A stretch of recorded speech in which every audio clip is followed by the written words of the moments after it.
Hey everybody, welcome to another episode of Nitpixels. This week we have some very important topics to talk about, so let's sit down and talk about them. First off, starting this week, we have Nintendo's new mobile video game called Meets Homo having been released worldwide as a kind of surprise to myself. I don't know about other people.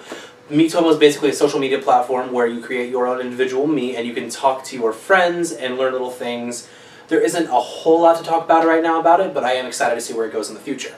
And with Meets Homo, we also have My Nintendo, new Nintendo successor to Club Nintendo, where users who buy Nintendo games will be able to redeem prizes as well as being able to complete missions to redeem other prizes in Meets Homo.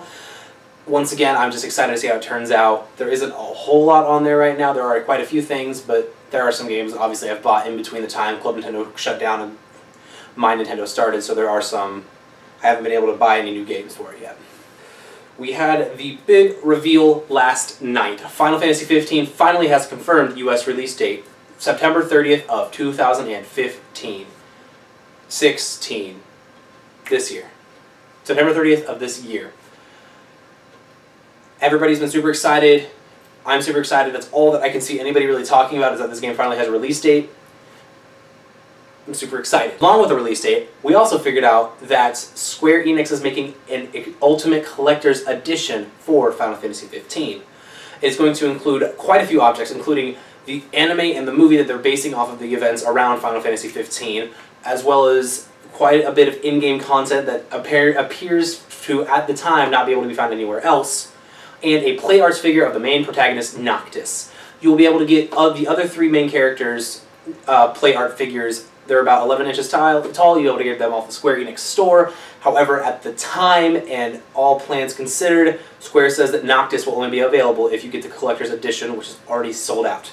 They are, however, holding a wait list for anybody who is interested in finding it. And to wrap up this week's news, we also have an announcement that Far Cry Primal will have what is called Survival Mode, which includes a lot of features, including a permadeath enhancements, if you'd like to call it, to the game, where if your character that you're playing as dies in the game, they die permanently and you have to restart from the beginning. I'm very excited to be able to actually play Far Cry Primal in my free time, and I'm very excited to see if I can do the permadeath challenge that I'm naming myself to see if I can beat permadeath. And that wraps up this week's episode of Nitpixels. If you liked it, sorry about the short episode. I'm going to go ahead and kind of cut off my outro there. I couldn't find a lot. Everybody's still super excited about Final Fantasy 15, so I can't find much news outside of things that I don't want to look into when I want to be super surprised about the game whenever it releases on the 30th. But regardless, if you like what you see, make sure you leave a like down below. Tell us what you think. Subscribe if you really like the content, as we're putting up as much as we can every single week for you guys. And with that, I'm going to get out of here. See you guys next week.